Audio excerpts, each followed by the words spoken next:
On today's edition of Locked On Predators, we're starting to get to know some of our Central Division frenemies. Today, we're going to be talking with Dane Lewis from the Locked On Stars podcast. A lot of similarities between where the Preds and Stars are as a franchise. We'll talk about that. A couple of Dallas Stars and Nashville Predators players to watch this season. And what did Dane think about the Predators being ranked ahead of the Stars in the Locked On podcast Central Division Power Rankings? I'll ask him that question. It's coming up today on the Locked On Predators podcast. Your Locked On Predators, your daily podcast on the Nashville Predators. Part of the Locked On Podcast Network, your team every day.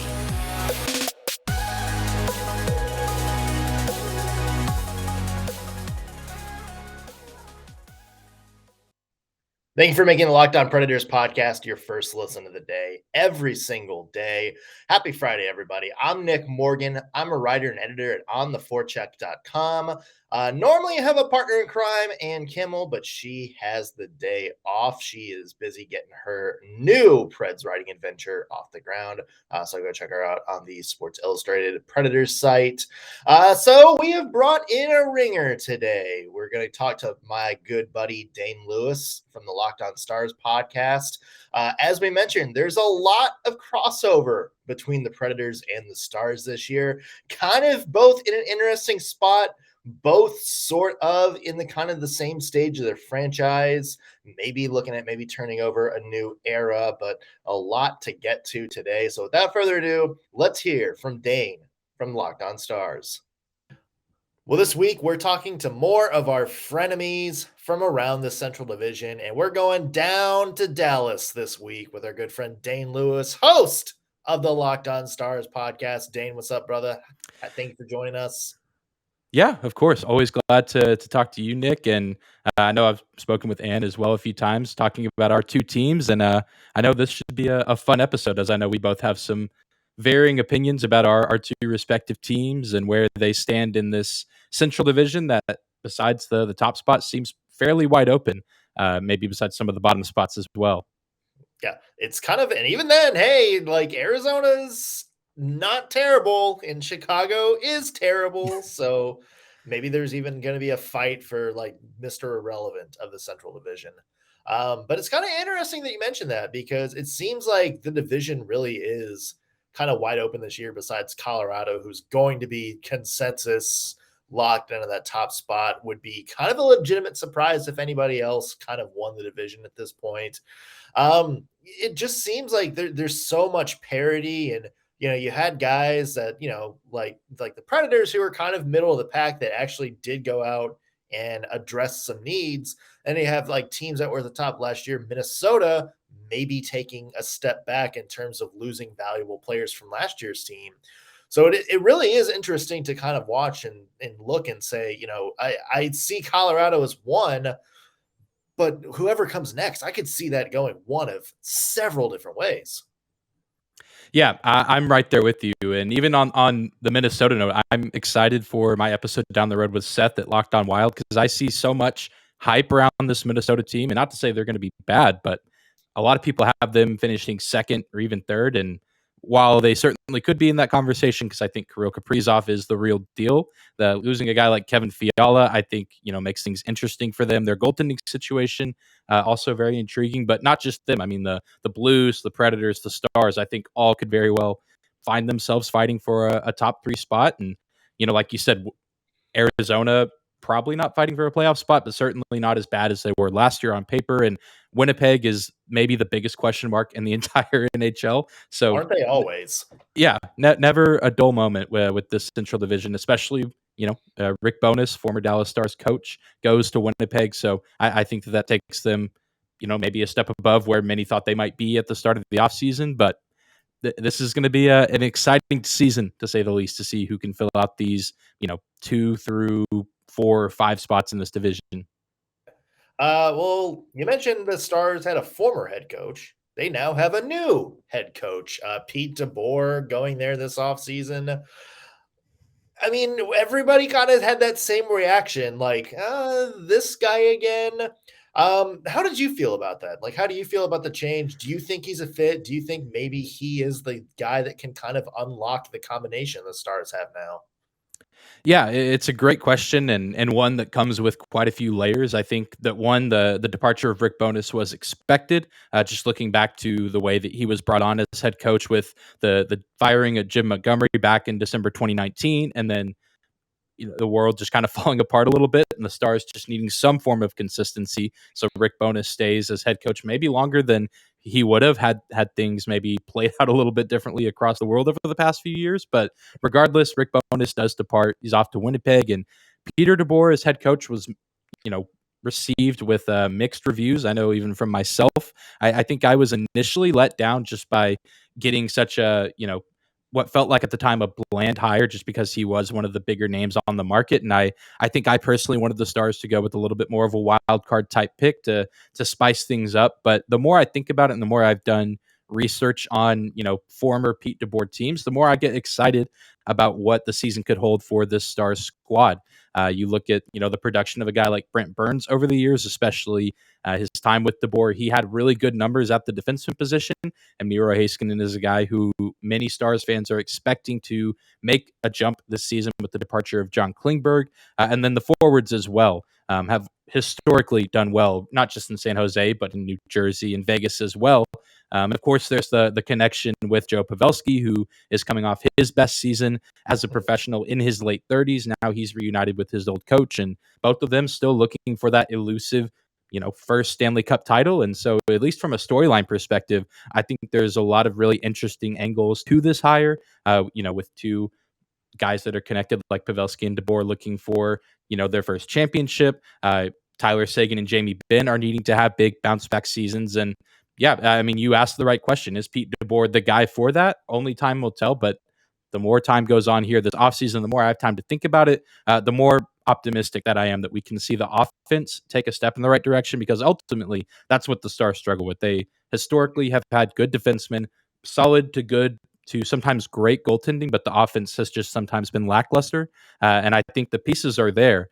Pete DeBoer and his coaching staff just need to, develop the right game plan and put these players in a position to succeed. And, historically he's been able to do that, especially early on in his coaching tenures. But we'll see if Dallas proves to be the same or if things will play out differently for him this time.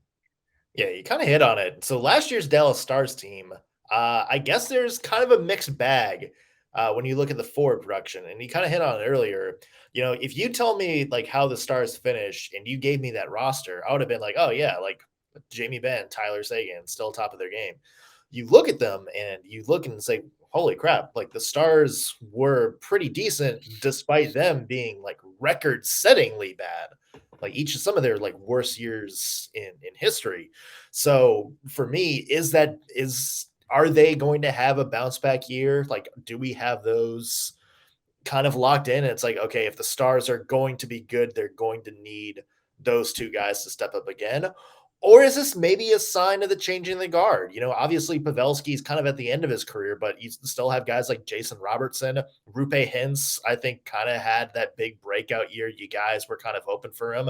Is this more of a changing of a guard and being like, okay, the bulk of this offense, the bulk of this, this kind of offensive game plan is going to run through these younger guys now?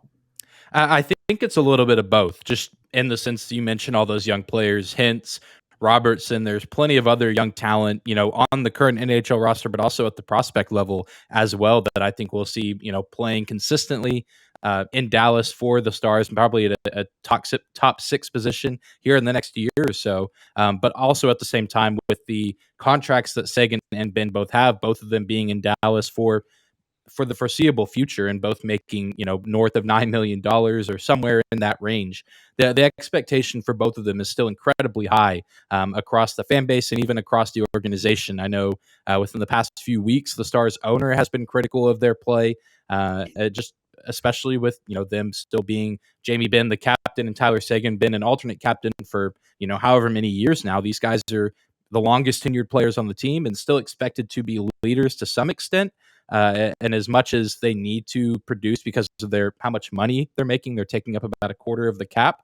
It's just unrealistic to expect both of them to lead the team statistically, but thankfully that's why the Stars have Jason Robertson, who scored 40 goals last season, Rope Hintz, who, like you said, finally had his breakout season of the NHL world, finally kind of knows who Rupe Hintz is and what he's capable of. So it needs to be a little bit of both. We need to see those two guys be the leaders of this team that they've been expected to be for the past several seasons, but they also need to, the Stars as a whole need to usher in this next generation of leaders, like Robertson, Hintz, Heiskanen, and even guys like Dennis Gurianov, Jacob Peterson, that play smaller roles on the team, but their production and their expectations could be on the rise here in the next handful of seasons.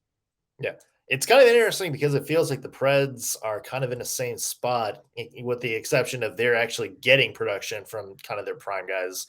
You look at and you think of like guys like UC Saros, or not UC Saros, Roman Yossi. There's too many soft J's on this team. You look at a guy like Roman Yossi, who had the best year of his life, but he's also kind of on the other side of 30. And same with Matthias Ekholm, same with Matt Duchene. Ryan Johansson just, is either hit 30 or is about to this year. And you look and it's like, okay, this is going to be good. Like, this is going to be a good run for the next 5 years. But you're kind of starting to think, like, who's going to be that next tier of player that step up? So it's kind of interesting that, the Preds and Stars, at least on paper, there's a lot of similarities between like the way these two are built and kind of the direction of the team moving forward, where they're kind of at a crossroads where, you have all this talent that kind of defined the team for the last decade or so. In our case, some of our guys are in their prime, but you also kind of have to look down the road and kind of picture this long term. It's like, okay, who are we going to want to start to build around 3-4 years from now? Yeah, I agree. I think these teams have a lot more in common than they do not, just in terms of, like you said, the way they're built and kind of how their talent is divided up as well, with a good amount of older, seasoned veteran players that can still produce. Some maybe lacking a little bit, especially on the Stars end, but also this quote unquote next generation. So I think that makes things really interesting for both these squads. But yeah, the Stars just in a really weird spot this season. And I think a lot of people are probably putting them under the radar just because, one, they didn't have the biggest offseason. They certainly did make some moves and add some players to the roster, but, nothing is as flashy as what Calgary did or Florida, or even Nashville. I think Nino Niederreiter was obviously not the biggest name on the market, but a guy that, a lot of people were having high expectations for this offseason and thinking that he could be a really nice add to wherever he ended up. Yeah, and definitely we're going to talk about that more in a little bit. Real quick, though, we talked about Robertson kind of coming into his own last year in a big way. Rupe Hintz had that big breakthrough year. Who's somebody you think is going to do that this year for Dallas? Like, who is that next sort of breakout star that you think is going to come from under the radar to have a big season this year? I think the easy answer, and if you ask a lot of Stars fans, I think this is their answer, but I think that there's some truth behind it. It's the first round pick from the Stars in 2019, Thomas Harley, who's a defenseman who has had some experience here in the NHL, not a ton of on ice time just because of the way the lineup was, written up by Coach Bonus. But now John Klingberg is gone, Miro Heiskanen steps into that number one spot, but that kind of leaves maybe a hole or two at the bottom of the defensive depth chart. And I think that is going to allow for Thomas Harley to play the majority of his games this season at the NHL level, and would not surprise me at all if we eventually see him in a top four role. He's a incredibly talented skater and just defenseman overall with a ton of upside. Like I said, haven't seen a ton from him yet. His NHL sample size is still pretty small, but the coaches that have come through here and even the coaches here now seem really high on him. And the expectation is for him to start the season at the NHL roster and produce, obviously not heavily because Miro Heiskanen is there and he's expected to carry most of the load on the defensive side. But Thomas Harley is expected to take a big step this season. And he's a guy that, a lot of people here in Dallas are excited about. And I think especially this season, Central Division teams will become more aware of him just because they play more games against the Stars than anybody else. But I think this will be his first season where the NHL world and community starts to, get a little bit of a taste of who Thomas Harley is. And I know Stars fans are ready to see that as well, ready to see him take that next step forward. Yeah, love that answer because I also love Thomas Harley too, in just small sample size last year. But, in those little spurts, you kind of saw like, okay, this guy is going to be something. And, Mm. it takes defensemen, I think, a little bit longer to kind of come into their own than, maybe an NHL forward. But, you saw kind of glitzes of his game there, like little, flashes of brilliance of him making a really good veteran play. And I think you're right. I think if he gets more time, if he kind of builds, to a 20-minute a night guy, I think you're going to see him have some more consistency this year. So same page on Thomas Harley there. Well, I'm going to give you an opportunity, Dane, to ask some Preds questions. But first, want to take a break. Want to mention today's show brought to you by Built Bar and their new Built Bar Puffs flavor, delicious cookie dough. Yep, cookie dough chunk puffs have a light and chewy texture, real cookie dough chunks, and of course, they're all covered in 100% real chocolate. It sounds like a candy bar, but it is actually a healthy treat. That's because cookie dough chunk puffs are only 160 calories and they have a whopping 15 grams of protein in them. That's collagen protein too, which your body absorbs more efficiently, provides more health benefits, and has a lot of other great benefits for you. So go to built.com to snag a box for you and your family. It'll be a perfect treat. Or you can just find a good hiding space in your house and hoard them all for yourself. Whether you need a snack for your workout, a late night treat, or you just need to grab a quick bite, Built is the perfect protein bar, and they taste better than a candy bar. So ditch the calories, fat, and sugar, and grab yourself a Built bar. Go to built.com, use promo code LOCKEDON15 to get 15% off your order. Again, that is promo code LOCKEDON15 for 15% off at built.com. All right, Dane, we talked about your team, the Dallas Stars, here a little bit, and we kind of mentioned it's sort of an interesting thing because there's some similarities between where the Stars are right now and where the Nashville Predators are right now. Yeah, and certainly do have plenty of questions to send your way about this Nashville Predators team. And the first of those, I feel like this is maybe an elephant in the room type question about Nashville's offseason. All Maybe one right. of the more surprising moves, and one that I know Predators fans are, or at least I would imagine, happy about, that Philip Forsberg is back and back for a long, long time, seeming to be a Nashville Predator for seemingly the rest of his career. And I'm Yeah. just curious on your thoughts on the contract, the length of the contract, and what your thoughts were on him coming back to this Yeah. team this offseason. Because I know at several points it seemed like he may not come back to Nashville. Well, it was anxiety inducing. That's for sure. There's a lot of Alka-Seltzer that had to come out of the old medicine cabinet a couple times during this whole process. But at the end of the day, I know you said it was kind of a surprising move. It really wasn't. If you had kind of read, the stuff from Forsberg and the stuff from David Poyle, they made it very clear, kind of all the way back, around the midway point of the season when Forsberg really started to break through. It kind of became clear that Forsberg wanted to stay in Nashville, that Poyle wanted to keep Forsberg in Nashville, and it was just going to wind up being a business matter. That's different than the Ryan Suter, situation from 10 years ago this year, where it was just, the question wasn't money. It was, did he want to commit to Nashville long term? We didn't really get that with Philip Forsberg. He made it pretty clear that he was willing to be a part of this team long term, buy in, kind of be the centerpiece. And it just kind of came down to business negotiations. The contract that he got, it was great if you're a Nashville Predators fan. 8.5 million AAV for 8 years. Probably less AAV than he probably would have gotten on the open market. So that 8th year, I think, really came in handy. So that's, I think, a bargain in terms of the cap. And, you get your best forward that you've ever developed in his prime.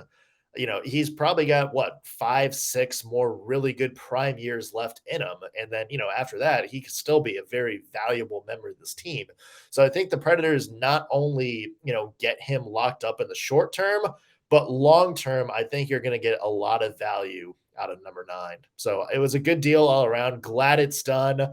Like you mentioned, some tense moments there, but it all worked out, so we can breathe a collective sigh of relief in Music City. Yeah, it seemed, at moments that there was some uncertainty and just would have felt really weird to see a guy like Forsberg go somewhere else. You mentioned that, he's, really no argument, the best developed player from this organization. Like, if you're making a Mount Rushmore of Nashville Predators, I mean, you have to imagine that he's maybe the first guy on there. So certainly would have been odd. And, like you said, exciting for people in Tennessee, but not so exciting for the 7 other teams in this division. As you said, at age 28, still in his prime. And even when he's out of his prime, I think there's just immense value there in terms of mentorship and, kind of passing the torch on to whoever is in that Predators organization, 5-6 years from now at the prospect level, or even, at a rookie or sophomore level, to learn from a guy like Philip Forsberg. I feel like will go a long way for those players. And moving on to a different area of the roster, a guy that was having a great year, and then unfortunately things were cut short for him in the long run, and he misses the postseason with the Predators. UC Saros goes down with, I believe it was an ankle injury. You can correct me if I'm Yes. wrong there. Yeah. Right near the end of the season, misses the playoffs, and from what I could read before hopping on this call with you, looks like there won't be too many lingering effects from this injury that he sustained. But what are the expectations for UC Saros going into this season? Because Stars fans know, way too well the effects that injuries and just wear and tear can have on goalies.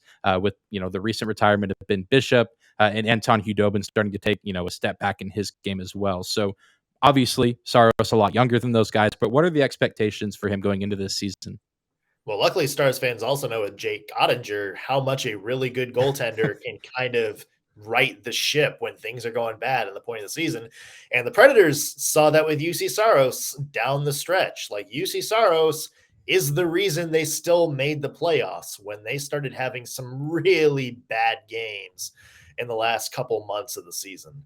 And he is probably to some extent going to be counted on to be that guy again, that sort of game stealer. I think when you look at stolen wins, which is a stat I think The Athletic came out with when Shayna Goldman was doing her goalie examination, nobody besides Igor Shesterkin had more stolen wins than UC Saros. And that stat is basically like, hey, but the way the game shaped out, the way the analytics played out, like the other team should have won, but goaltending basically swayed it the other way. That's who UC Saros is, and that's who the Preds are going to need him to be again this year. Because, look, as good as the Preds are, and I think as much as they've improved, there's still some question marks about this team. And if you have a really good goaltender like UC Saros, he can be the eraser that gets rid of those question marks, changes them to a nice little exclamation point on your list of questions. So I think as long as he stays healthy, the Preds are certainly going to be in there for maybe the second, third spot in the Central Division. Maybe this is the year they finally break that first round playoff jinx that's been plaguing them since 2018. But it's going to rely on him being healthy. And if he can do that, he's still young enough, then I think the Predators are in pretty good shape. Yeah, certainly you miss him in that first round series against Colorado. I think if he plays that series, that Nashville, you talk about the stolen game stat, they probably steal a game or two in that series. But just Maybe. Obviously maybe that team was a great. really But I good mean, Colorado team. it is, but a good goaltender can maybe steal you one game in a best of 7 series. You never know. I like to hold to that fact, but maybe it's just me trying to tell myself that the Colorado isn't that good when I in fact know that they're going to be a nightmare this season. So I'm just trying to cope with that fact. And the last thing I kind of we can manifest it, yeah. yeah. The last thing I kind of want to run by you before we talk about this division as a whole and some potential standings for this year. We talked about one of the recent off-season additions earlier, Nino Niederreiter, but wasn't just him. Ryan McDonough comes over from Tampa Bay this offseason as well. How valuable do you think both those additions are to this team? And I think both of them offer different things, with Niederreiter kind of being in that, prime, quote unquote, prime area of his career. McDonough maybe on the back end, but still a guy that's been on a championship winning team for the past handful of seasons. Yeah. Well, we'll start with Niederreiter first, because I think that one's a little more straightforward. That is a major improvement to the Preds top 6 compared to who was on there last year. You look at the Preds 4 best forwards, which are clearly Philip Forsberg, Mikael Granlund, Matt Duchene, and Ryan Johansson. And then you were kind of counting on guys like Luke Cunnin and Ellie Tolvanen to step up and kind of be those support guys for the top 4. And that did not happen whatsoever. Now, you take a guy like Nino Niederreiter, who not only had a very good year with the Carolina Hurricanes, 25 goals, but you also look at the way he plays, that sort of grindy two-way game, like super aggressive on the forecheck, creates a lot of opportunities just by getting in the opponent's face, forcing him into a mistake, that fast closing speed, kind of making him react before they want to. That is exactly the type of hockey that John Hynes likes to play in Nashville. And you look at what he's going to do on that second line, he's probably going to play with Ryan Johansson, who is another lanky guy, likes to get in the middle of things, likes to force people into mistakes. You have a very good second line that not only matches the identity of what you want to do as a hockey team, but now with Niederreiter, you have somebody that can score. Like, you have somebody that can go out and get you 40 to 50 depth points a year, which is something Nashville has sorely been lacking over the past couple of years. So Niederreiter, I think, one of the more underrated, perfect offseason moves, I think, in the NHL this offseason. Now, when you talk about Ryan McDonagh, there's maybe a little bit of nuance to that because of the contract. He's got 4 years left on the deal, kind of in the high 600 million or 6 million a year. So this has the potential to maybe be a burden down the road, especially because he did not have a great Stanley Cup Finals last year. But then again, who did against the Colorado Avalanche? But in the short term, this is a boost to your defense. Like, this is another top 4 defenseman who is going to play somewhere in the top 5. And so the Predators all of a sudden have more defensive depth. Where he's going to play is interesting because now the Preds have 3 top 4 worthy left-handed shots. Is Roman Josi going to kind of move over to the right, maybe be more of a free-flowing positionless defenseman? Is Ryan McDonagh going to move to the right? Is he going to pair with Matthias Ekholm? Are you going to put McDonagh next to somebody like Alexander Carrier, who's a younger defenseman still coming into his own, or Dante Fabro? So it's going to be interesting to see kind of what role McDonagh has used him. But, maybe this is kind of a burden 3-4 years from now when McDonagh maybe starts having injuries or age catches up with him. But at least for next year, I think this is a big improvement for the Predators defense, having him on there. Yeah, for sure. And I'd say all the time regarding the Stars, you can never have too much veteran experience, especially when you get to the postseason. And regardless of McDonagh's numbers, I think just having that presence in the locker room will probably be, a great thing for the Nashville Predators, just experience that he's had over the past handful of seasons. And another guy, the more and more we talk throughout this episode, the more I'm seeing the similarities of getting, an older, maybe overpaid defenseman, because that's Ryan Suter for the Dallas Stars right now. Several years older than McDonagh, but still, the similarities continue to present themselves as we continue to talk about our two teams. Yeah, it's very jarring to kind of see the similarities between the Predators and the Stars pop up, which brings us to a very interesting kind of follow-up topic. So the Locked On hosts in the Central Division voted for who we thought would be like the top teams in the division this year. Obviously, Colorado was 1. The Preds were 4th, and then right after them were the Stars in 5th. You kind of took exception to that, like kind of in a big way too. Like, I think you tweeted out like that it was certainly a choice or something like that. Preds fans kind of thought like, hey, that makes sense actually. So let's lay the cases out. Like, let's hear why you think Dallas should be ahead of Nashville.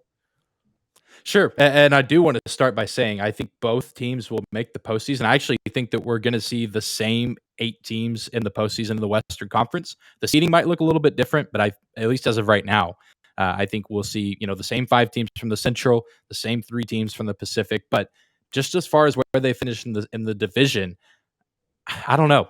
There's a lot that goes into it, at least on the Stars end, that I think that they maybe get that upper hand, and a part of it is Peter DeBoer coming into Dallas. Like I said, all those pieces are there, and we saw what some of these young, really talented scorers could do under Rick Bowness, who was playing, hockey like he was back in the 1980s with, a not very strong offensive game and, playing a lot more defensive minded, which is good. But especially with leads, the Dallas Stars were just not a very good team when protecting a lead or playing, with that 1 goal, 2 goal lead, just because they took, the gas off offensively. And I think Peter DeBoer, with guys like Robertson, Hintz, Pavelski, and even a guy like Sagan, Mason Marchment, was a big offseason addition for the Stars coming over from Florida. I think the pieces are there for the Stars to take that next step offensively. Not saying that they're going to put up, Florida type numbers or Toronto type numbers offensively. But I think that, you take in their power play, which was a, top 10 in the league for the majority of the season. I think they ended up finishing 11th or 12th. I think that just adds a whole new dynamic to their game. And of course, while recording this, Jason Robertson technically still is unsigned, but the expectation is that he will get re-signed by training camp. And I expect him to continue to produce the same way he did last season at that around 40 goal pace, if not more. And then you just throw in the defense as well. Miro Heiskanen, I think, will take that step defensively and assert himself into the same conversation of Roman Josi, Cale Makar, Adam Fox as the elite defenseman of this league.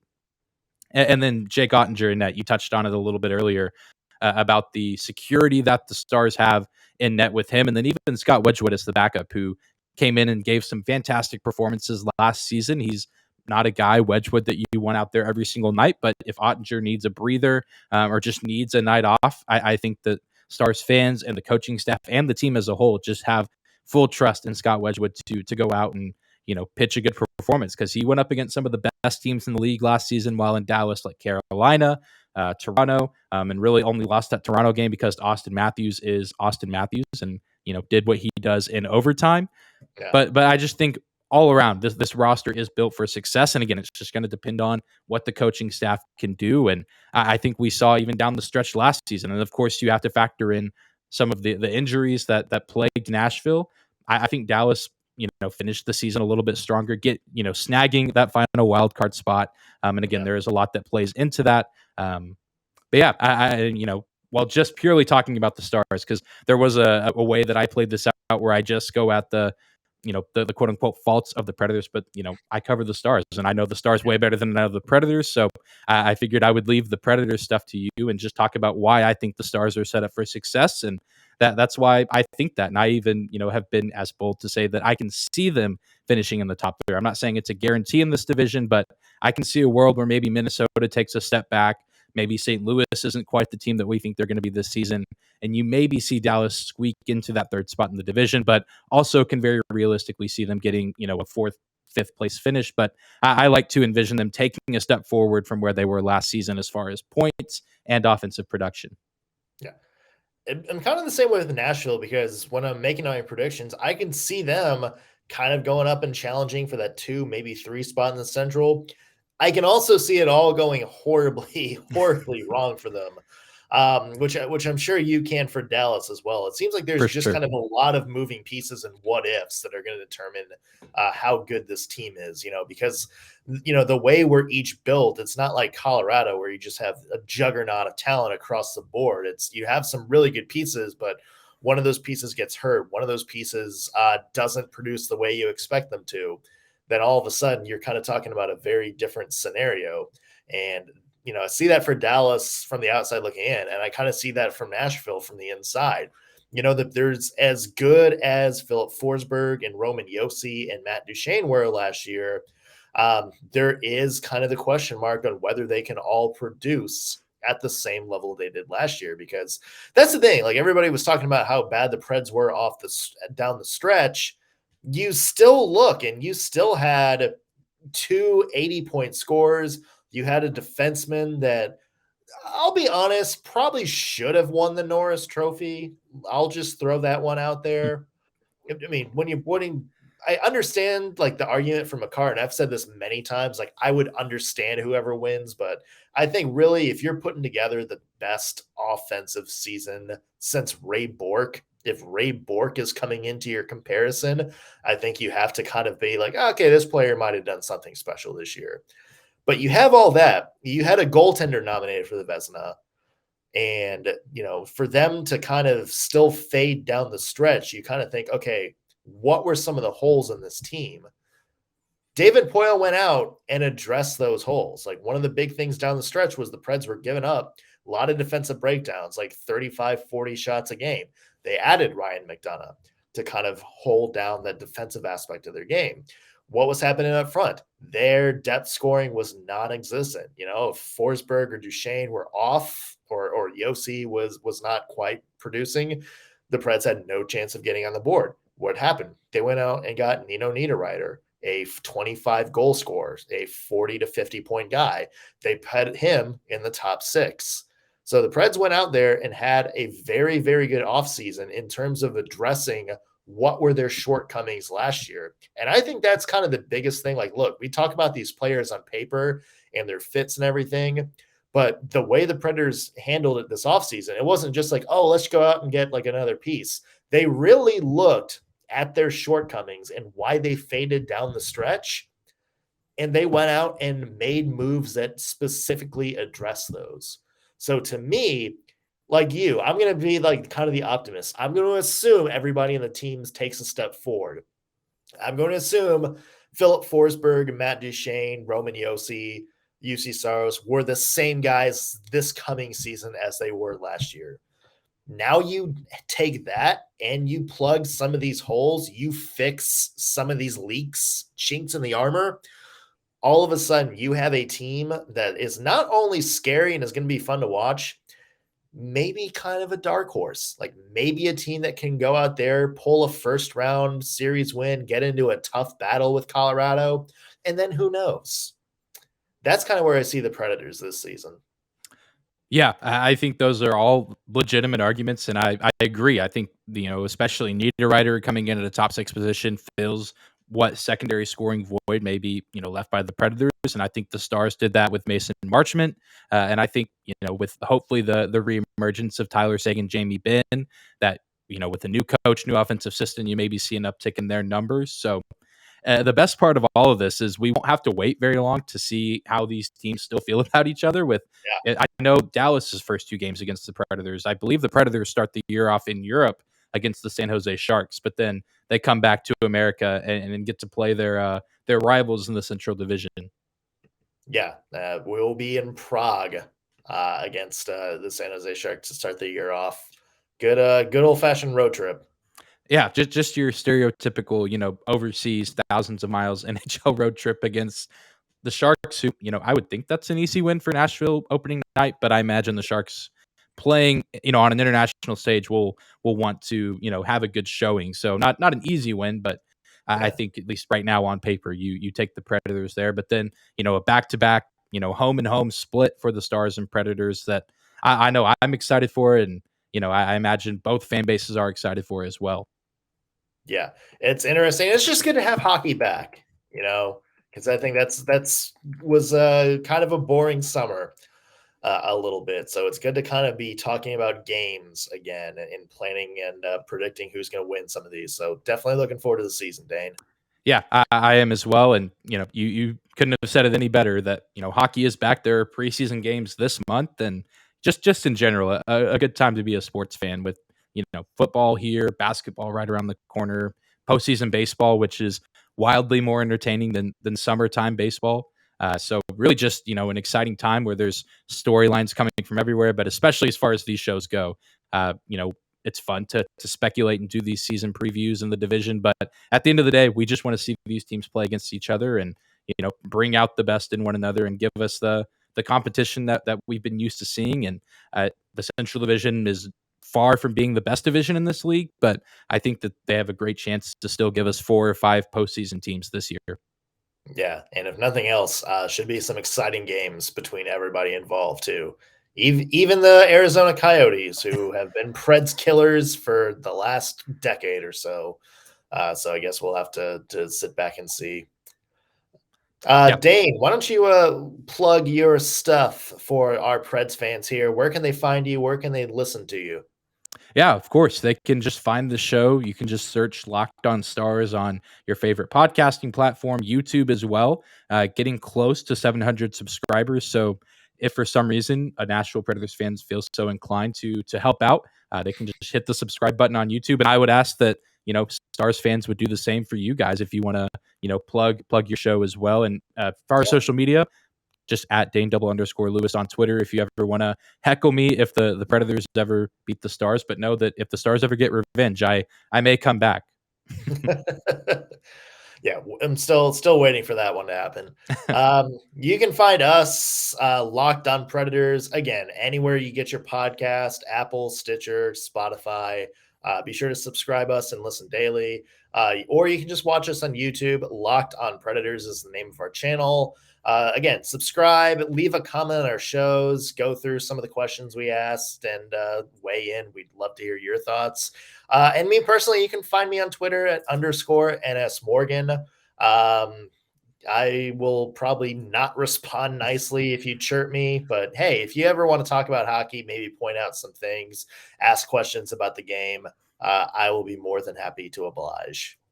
I'm just laughing. At least most Stars fans I know on Twitter trying to like kindly, chirp a Nashville Predators like media member, but I can't see that happening. But I'm just envisioning someone like kindly pointing out like, oh yeah, Forsberg, pointing out like the nitty gritty of like Philip Forsberg's like offensive game or something like that.